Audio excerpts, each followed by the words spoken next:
Bonjour à tous. On va regarder aujourd'hui comment mettre à jour Access Client Solutions. Alors pour info, pour rappel, on a fait une vidéo précédente qui permet d'expliquer comment le télécharger et l'installer. Et là, on va s'intéresser à comment le mettre à jour lorsqu'IBM publie une nouvelle version. Donc quand vous utilisez Access Client Solutions, ce dernier va regarder chez IBM régulièrement si une nouvelle version est disponible et vous pouvez avoir une petite fenêtre qui s'affiche en vous disant mets-moi à jour, il y a une nouvelle version plus fraîche. Ici, on peut aller provoquer ce test directement manuellement. Dans le menu Aide, vous avez une option Recherche des mises à jour. Ça fait la même chose, mais c'est vous qui le déclenchez. Et ici, typiquement, entre la version qui est installée et ce qui est disponible aujourd'hui chez IBM, on a une nouvelle version. Si on fait OK, ça ferme la fenêtre, on continue d'utiliser. Sinon, télécharger la mise à jour, ça vous envoie simplement sur le site IBM qui permet de télécharger cette version-là. Donc, comme précédemment, vous avez besoin d'un ID IBM, le mot de passe évidemment, et puis vous devez arriver directement sur le téléchargement de ACS dès qu'on a accepté tout le reste. Voilà.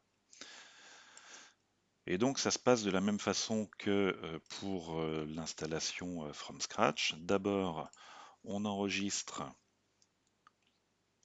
le fichier, c'est un zip, et une fois qu'il a été téléchargé, hop là, une fois qu'il est téléchargé, eh bien, on va peut-être le dézipper sur le bureau. Ce sera plus facile à suivre. Ça me permettra de fermer tout le reste. Hop là. On va le mettre sur le bureau. Je vais fermer ça. Hop. On va fermer bien sûr ACS pour le mettre à jour, pas qu'il soit en cours d'utilisation. Mais globalement, on fait ce qu'on a déjà fait pour l'installation. On va dans le ACS qui est dézippé. Et on retrouve dans Windows Applications ou dans Mac ou Linux Applications en fonction de votre plateforme les scripts d'installation.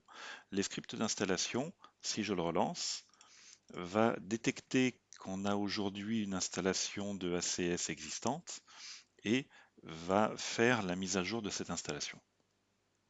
Donc on répond oui aux différentes questions de sécurité pour lancer le script JS. Et normalement, d'ici quelques instants, il est en train de travailler, d'ici quelques instants, il devrait nous afficher un message comme quoi ACS a été mis à jour. Je vais fermer ici, on verra mieux les messages qui arrivent.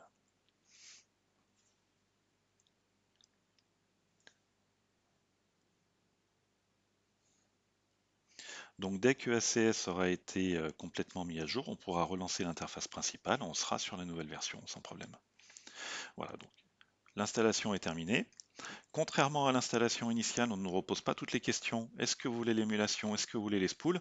On reprend directement les fonctions qui sont installées, on met juste à jour le produit. Une fois que c'est fait, plus besoin du répertoire dans lequel on a dézippé le produit. Donc celui-là, vous pouvez le supprimer complètement. Et si on relance ACS, on va vérifier maintenant que c'est bien la version 1.1.8.5 qu'on a téléchargée qui est prise en compte. Donc je vais aller vérifier ça toujours dans le head à propos. Cette fois, on est bien en 1.1.8.5. De la même façon, si je lance pas ACS de façon directe, mais en ouvrant un fichier, ici c'est un fichier SQL, dans lequel pour Windows on a associé ACS à l'extension .sql.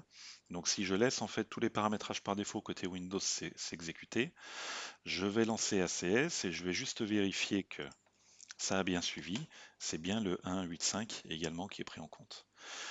Donc l'intérêt de repasser par les scripts d'installation pour les mises à jour, c'est que justement, vous avez tout cet enregistrement dans Windows, des extensions de fichiers qui suivent et qui sont refaites de façon propre pour pas qu'il y ait de soucis. Vous pouvez avoir plusieurs versions de ACS sur votre système. Par contre, bien sûr, au niveau de l'association au fichier, il y aura forcément une seule version qui sera prise en compte par Windows, une version par défaut pour l'appeler comme ça. Merci beaucoup et à très bientôt.